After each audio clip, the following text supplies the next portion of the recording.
there we are. So we already skipped through some plays as we do see an Ash Blossom from Mario who has lost the die roll. So he will be going second right here. And Michele already starting thing. Oh, oof, but unfortunately it seems like this Ash Blossom really did hurt a lot. And yeah, I mean, quite unfortunate stuff from Michele, especially because here, I mean, the Ash Blossom was very impactful, and the Apophis, honestly, here was, I mean, already revealed because basically the strategy is, you know, oh, but now here Mario starts things off with Lubellion.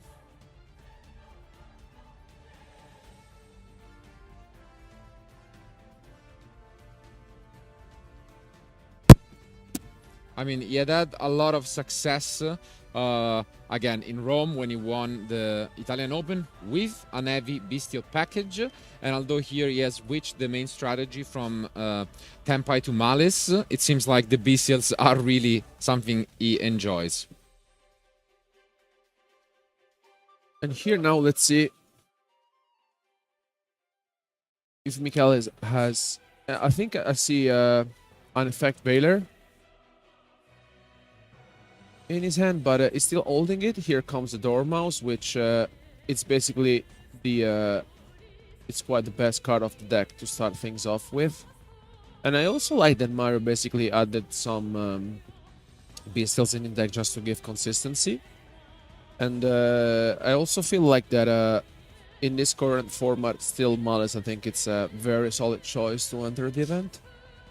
On the other side, I think it's also quite unfortunate from Michele's side that the Ash Blossom basically stopped his entire strategy, because the man with the mark was I think it's a very good start, especially because it basically gives you a very direct access to either the Temple of the King, so basically Spell Trap card. And I also like the this new strategy, but I also feel like here Mario may have the advantage, knowing what his opponent is playing. Yeah, I mean, often the Malice deck is still one of the most threatening when it gets to go first, especially in game 1 where there is no Artifact Lancia.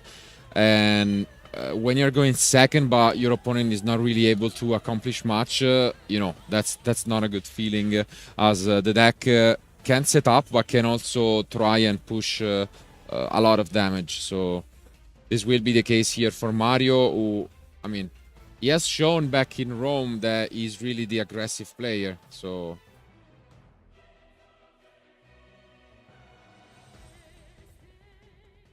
And yeah, here we see, as expected, this Bestial package helping out.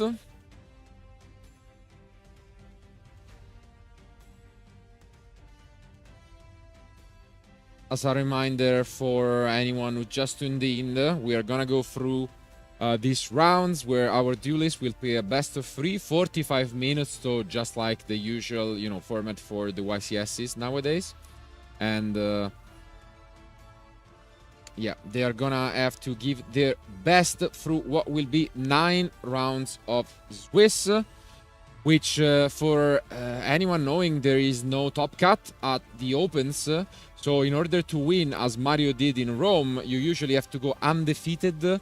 Maybe you can get a draw out there, but usually, you know, it's quite tough, because obviously still making it, I don't know, down to the last 8 duelists, it's a great accomplishment, but like winning it is really something else. No, I really feel like that this kind of tournament are very difficult, especially because it's not like YCSs where you can afford usually 2 losses to make it to the top cut.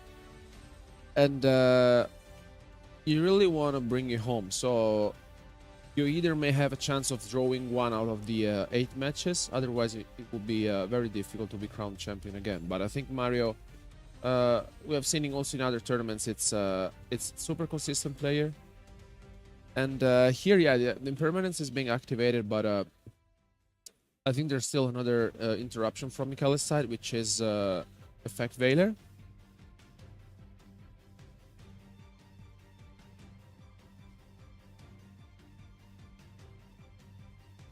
And though here we see yet another part of Mario's engine, the Fiendsmiths, which he gets to access with this moon.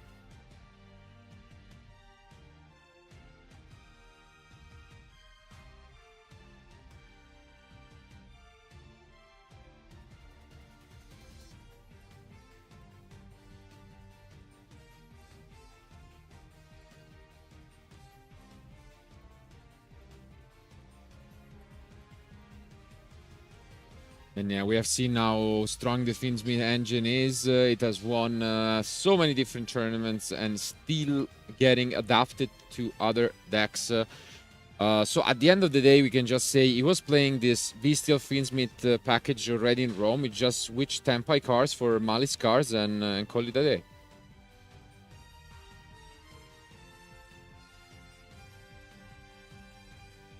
Yeah, I mean, I really feel like that Bestials over the last year and a half or so gave such a boost to every single deck, most likely, that here now I think it's just a matter of adapting it. And I really like that Mario is always finding, you know, alternative ways to play his deck.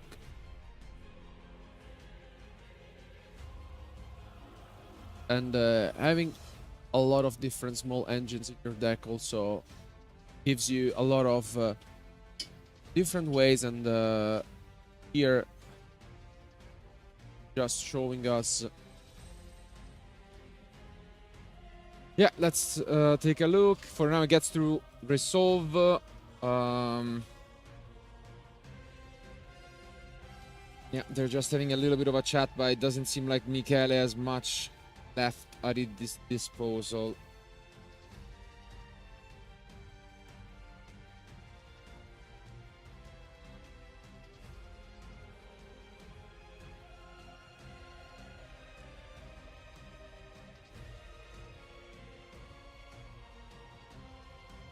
Overall, I mean, I don't know. What do you think of Malice at the moment? Because it's obviously a very strong deck, but it really has failed to, you know, get those results going.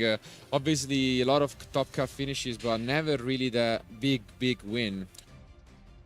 I mean, I really feel like out of the decks that have been piloted lately, I think it's one of the most consistent one.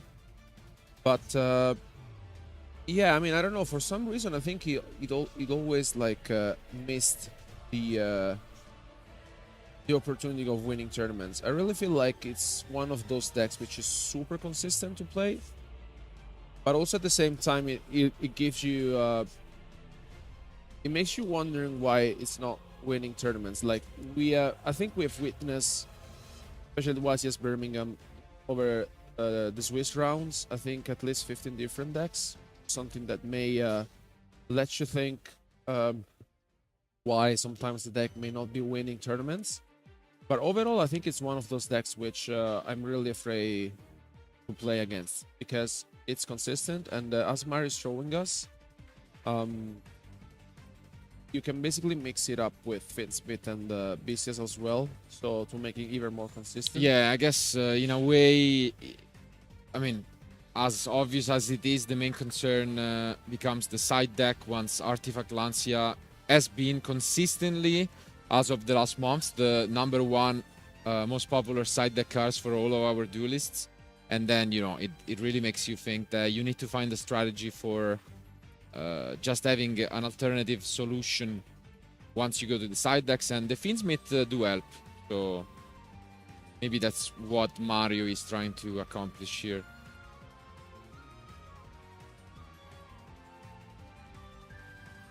And also having the regain on the field basically gives you another layer of interaction. But here comes the Metal Tronus, which yeah, okay, it's not resolving, and I think is Michele Yeah, has seen that's enough. it. Yeah, Michele picks up his cards. And I mean, what can you do? unfortunately, we didn't really get to see.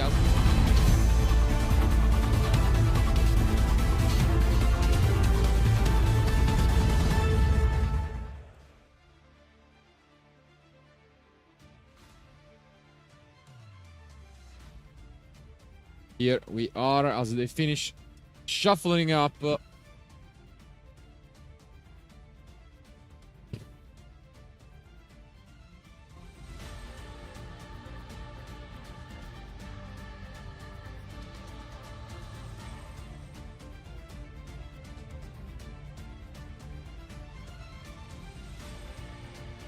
Let's see if Michele now will have the chance not to be stopped by an Ash Blossom, or if there's any other interruption from Mario's side. We will soon find out.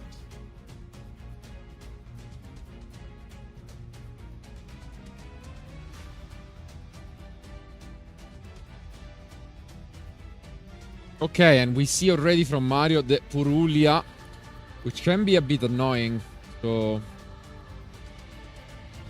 we see those Mulcharmi coming from the side deck from Mario, and we don't waste any time at all going for the Anubis, the last judge, to search for the man with the mark.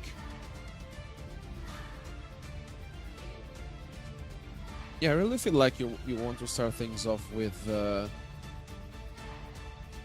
Anubis, which is very good now. But of course, let's see. Mario allows this, so there's no Ash Blossom, which is good news. I think I see already a Fuvalos as well, maybe from Mario. It's definitely another Mulcharmi, but yeah, here we do access our important field spell, Treasures of the Kings.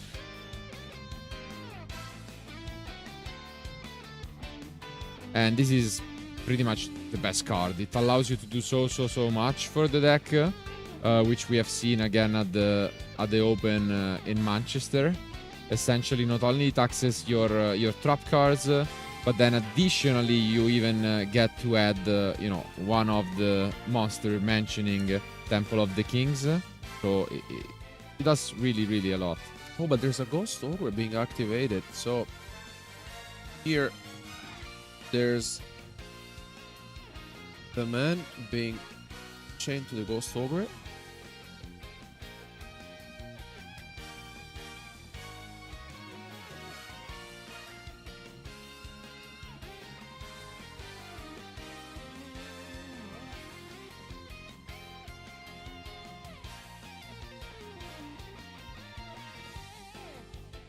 Yeah, unfortunately, you can tell some lack of experience from Mario against the deck, because he tried to use the Ghost Ogre, but unfortunately there is a lingering protection effect from the man with the mark, which says that they just cannot be destroyed by card effects. So yeah, you can still attempt to activate the Ghost Ogre, but essentially it will not do anything. So yeah, bit of a waste here. And we did pick up a second copy of Ghost Ogre alongside another Charmy, but we are not using the Fuvalos. I think it's a Fuvalos. Is it? Yeah, it is, and we waited. I guess, yeah, he probably thought that we were gonna access the Fiendsmith engine, and then it does make sense to go for Fuvalos here. This hurts so much, because you can go, I guess, and Link, but then you don't really want to use the effect, because otherwise you give 2 draws. So let's see. I think Requiem can be summoned, but then we probably don't use the effect. Yeah. During this turn, we can just use it during our opponent. Ah, no, never mind. There's draw. We have a drawn and lock. But that was activated, quite late. So now we are just gonna be able to stop both Mulcharmi's effects. And we are pretty much free to continue and just set up some Fiendsmith plays. with Mario still being on only 5 cards, and now 4 using this effect Baylor, which is pretty big actually, because we already used the Requiem, we don't have access to Engraver, and yeah, it's gonna hurt. Yeah, but here, thanks to the Temple of the Kings, basically Michele is allowed to activate his cross. Yes.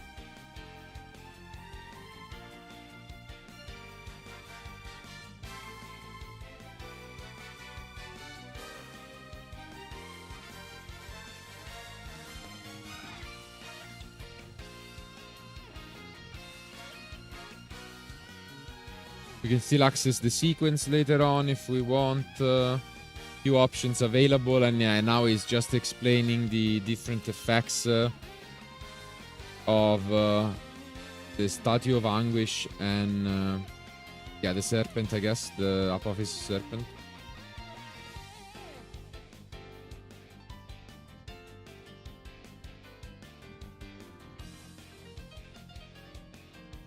Yeah, just explaining the effects. I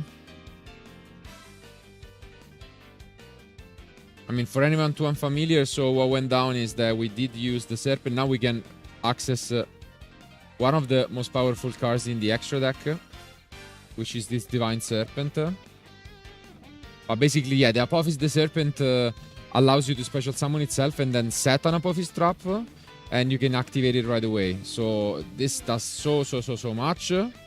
And now, by just getting them to the graveyard, we can go for this Divine Serpent Apophis, which is a bit of the boss monster, we could say, of the deck, which just allows you to tribute both, traps. You get back the effects, and yeah, you can see a lot of what's going on here. And then finally, the Silhouette Rabbit has so much synergy in this deck. The target's choice is this Statue of Anguish pattern. This is a deck that I could definitely play because of all these drop cards. Indeed. But yeah, I mean, look at this. Well, Michele navigated very well the Furulia. I mean, of course, there was the Ghost Rogue being activated on the fill spell, which was, as mentioned, maybe Mario's not super familiar with the deck, but very impressive turn 1 from Michele. Yeah. What an advantage. Let's see if Mario picks up the Feather Duster. Not quite the case, it seems, at the moment. And we will start just with Tract.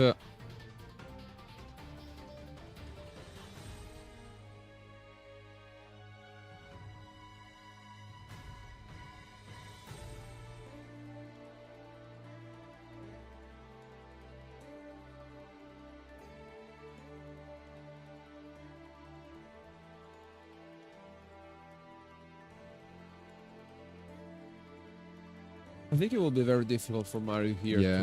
to deal with this field, especially because if I think we saw two Engraver in his hand plus the truck, then there's another Ghost Ogre which may not be helpful. Yeah, I think doesn't really here's do just maybe here's just double checking which cards have been set the previous turn, and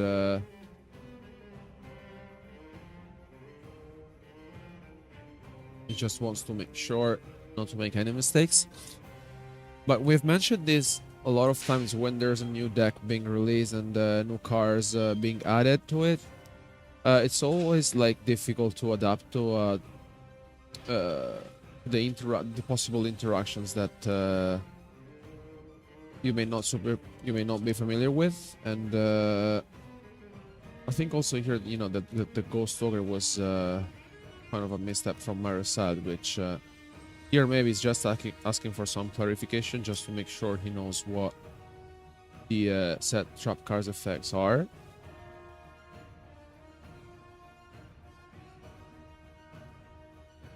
Yeah, I mean, at the very least, he knows that this Silhouette Rapid represents an interruption, and in reality, there is at least 3 pops, 3 cards that just Michele can destroy with these face down traps. So it's a lot to overcome, and especially as you have mentioned, when you don't really have access to your Bestials or your Malice, which the Bestials could have been really, really good. Yeah, I mean, usually we have seen Fiendsmith being played with Malice and Bestials, but like usually the Druid's Worm and the Magnamud. I like that basically Mario's increased the number of Bestials in his deck just to give more consistency. We don't. What happened? Do we? He didn't draw for turn. Eevee? I guess. Really? That's the first. Well, I guess so. Yeah, maybe he just forgot to draw for turn. With all these draws from the Mulcharmies. So the judge reminded him and... yeah, now we can proceed. For a moment, I was worried that he didn't have any target for the tract, because that was always a possibility, but I was like, no way, he sided out the Lurry. So, yeah, here comes Lurry. And we could see already an interruption on this Lurry if we want to try and prevent the Requiem from coming down. And yeah, this is why Michele is already taking a moment to just think about it.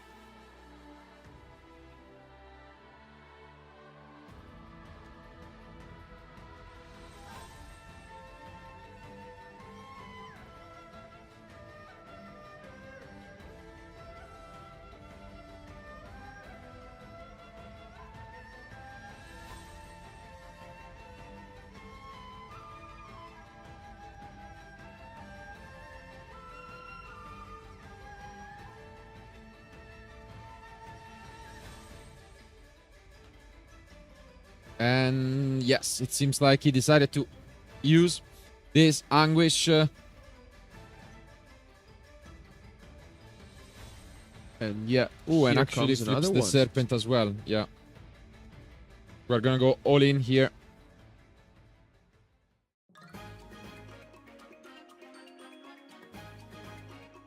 So we are gonna go for the Serpent. And we are going to be using this Ogre on not quite sure what, but...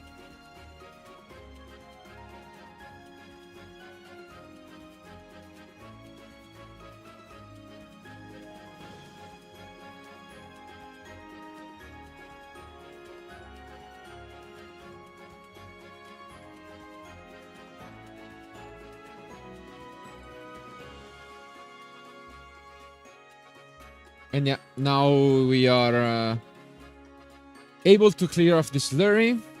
If it is true what you have mentioned about the double engraver in hand, this could be brutal, but we do pick up a Bestial. I have to assume as the 6th card. I think so. Absolutely. Because he didn't have it before. This is big. Yeah. Because we cut off the Lacrima. And we at least, you know, try and represent something on the field. Without that, it was probably already game over on the spot. It's still looking rough, but at least Mario trying to stay in this game. Yeah, I mean, it was a very nice pick. For sure, out of the ones that he could have drawn into, I think it's maybe one of the best ones. And here Michele now is having a think, because I think he's quite controlling the game. But it all depends basically on... okay, here, yeah, I mean, yeah, we know, we saw this before. We know about the engraver, even though we cannot use the tract, it's still alright, because we can summon it back by shuffling the Lurry, and we still haven't used the Requiem, so it still represents something. And yeah, that's exactly what's going on. So here comes once more the question to Michele. Do you want to interact with this? A lot of different options. Requiem available. Also, we can go into a rank 6. Let's see. No. So we are gonna access this Requiem finally.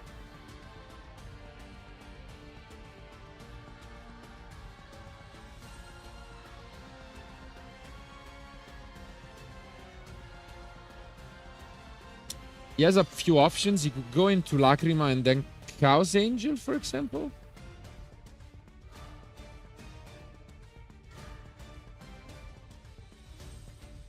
No, he's not using it.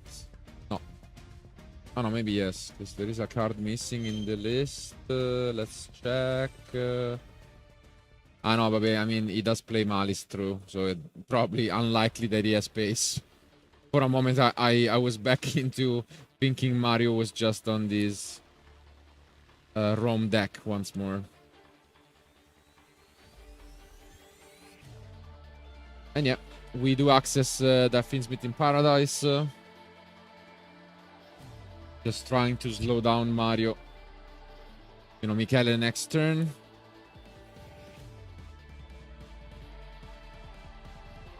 Really curious to see here now what Mario plan is.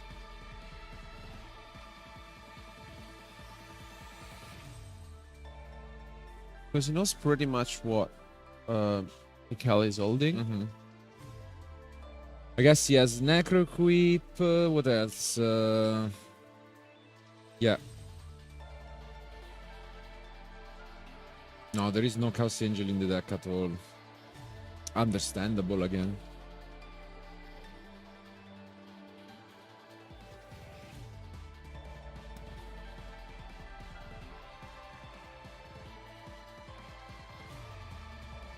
Yeah. There it is, the Necro Equip Princess. We can just try and push to battle, I think. Maybe asking... Yeah.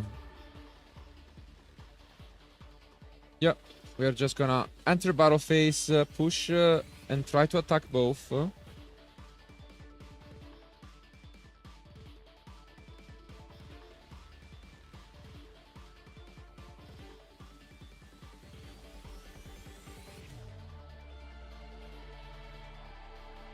But yeah, we are just gonna remind him that Silhouette Rabbit is an illusion monster, so all this does is just push damage, but it cannot be destroyed by battle.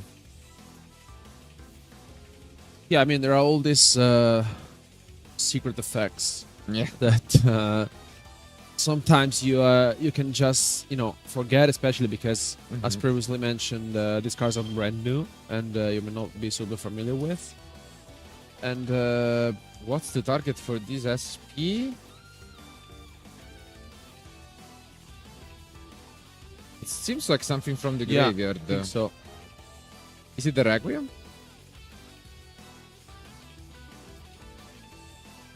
Because the Requiem is already there, so...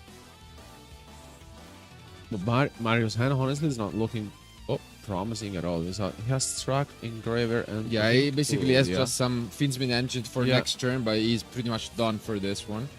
So it's surprising that I'm not quite sure what he targeted, but we're gonna find out.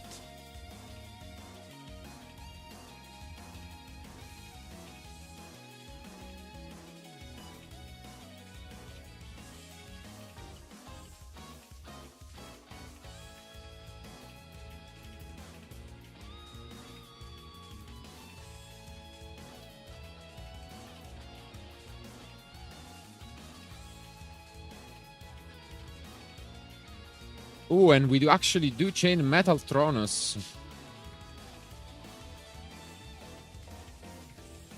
Yeah, gonna just give up on his own SP, and this is big. I think Mario is now completely all out, and yeah, that's it. Picks up his card, doesn't want to waste time. There are 12.5 minutes remaining, and the Malice deck can be tricky when time is closed.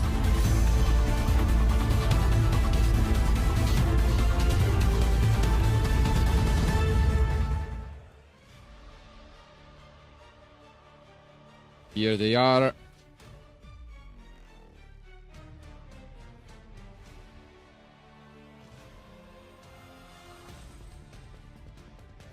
First question, do we have any Mulcharmies that we want to use right away? And the answer is yes. We do see a Fuvalos, but it's negated by the Ash Blossom. Wow.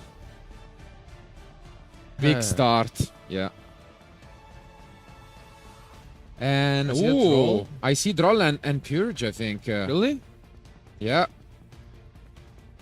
Big End. And Metal Tronus, maybe. And Metal Tronus. Yeah. Rough.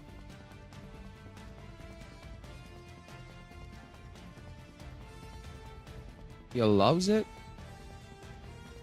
We could see the Droll. And we do see Droll and Lock come down. You can see Mario not really caring, going at full speed because he knows there are 8.5 minutes left. He really does not want this to end in a draw, because as we have mentioned, it would be, you know, quite unoptimal to start like this, because then you need to win out all remaining matches to have a chance at being a back-to-back Open champion.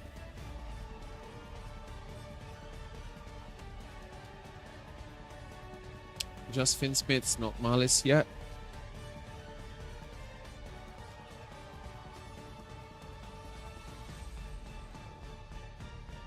Okay.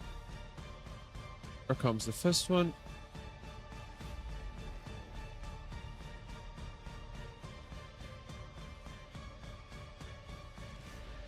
And yeah, this is quite a good start.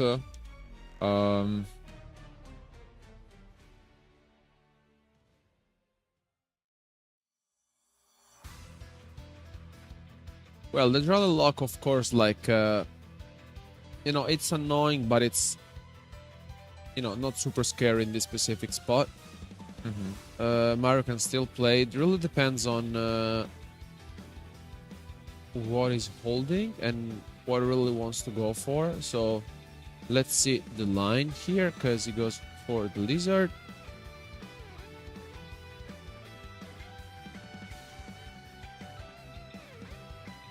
Michele is allowing everything. And here are the first life points being paid from Mario. And I mean, as mentioned, I mean, our players have, I think, also other 2 minutes of extra time. Yeah. So there's still, you know, eight good minutes to be played. But of course, when playing Manis, this is something that you have to keep in mind, especially because when time is approaching, you know, this is a factor that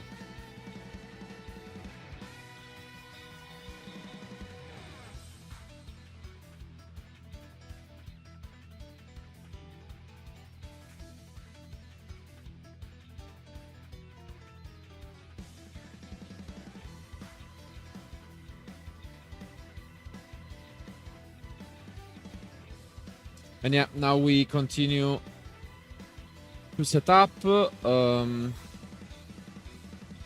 We saw them at Altronus, but it seems like Michele's end was lacking a bit of engine. So let's see if he can find anything to fight back from the top of his deck.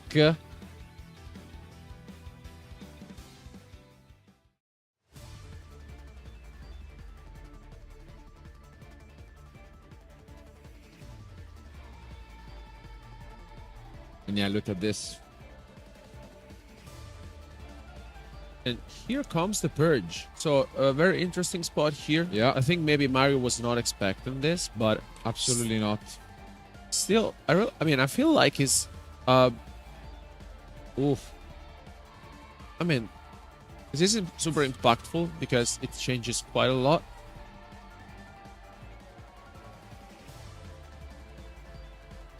Yeah, the Purge was actually pretty strong here.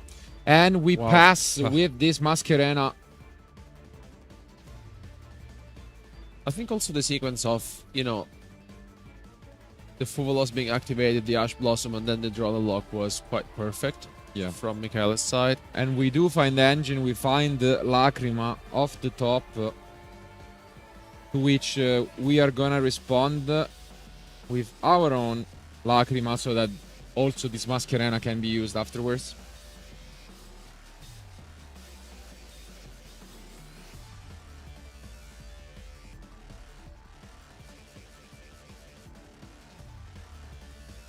And here Michele is thinking if he has any response to this Lacrima.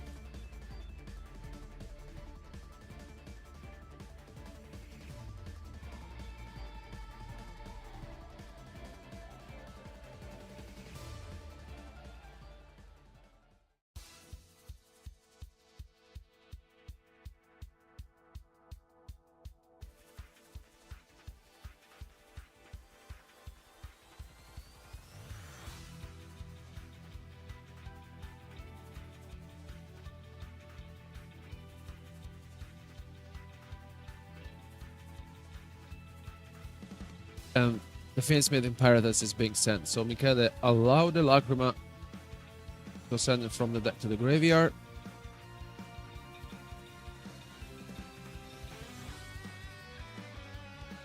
And now we're gonna use this Mascherena. What will be the target of choice? Is it just an SP? Yes, it is just the SP, but we have the Metal Tronus as before.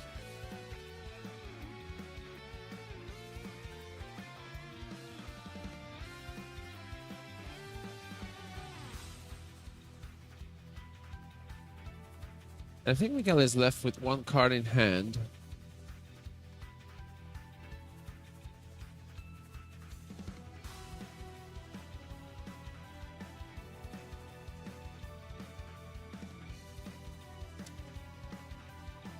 Now it's his time to go for the Requiem and activate the effect, bring the Engraver onto the field, and we basically have 2 minutes plus other 2 minutes of extra time, so there's still time.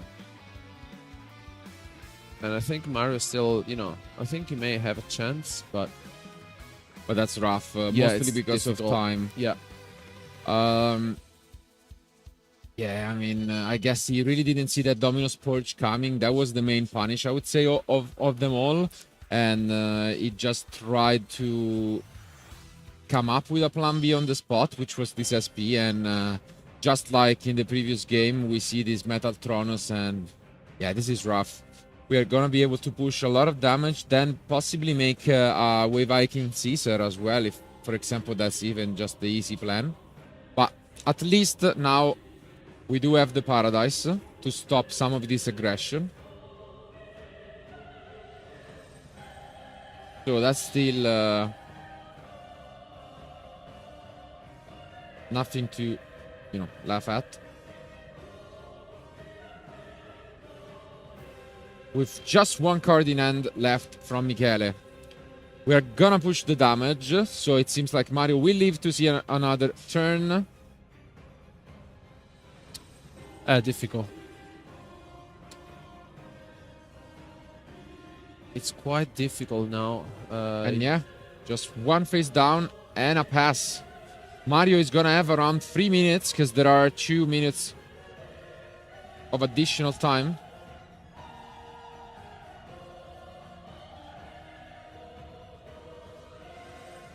So he's gonna have to try and be as fast as possible, but we see another Metatronus here.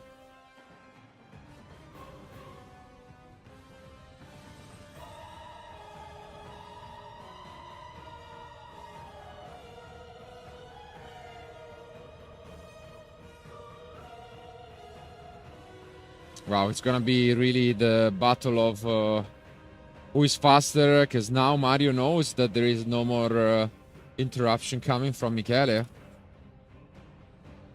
Yeah, he needs to play as fast as possible. This is, we've mentioned this before now. It'll be very difficult for him, but I think he may have a chance. He's playing at full speed just because he knows that his opponent doesn't have any response to this, and he's only left with the Engraver.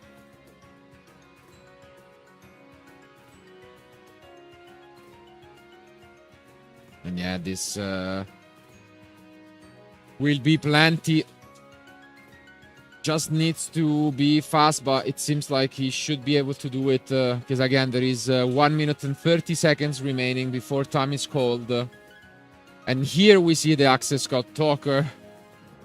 It is in the deck for a good reason. And yeah, this will be plenty of damage to just push the 8,000. And Mario confirms himself winning round 1. Well, what a start to the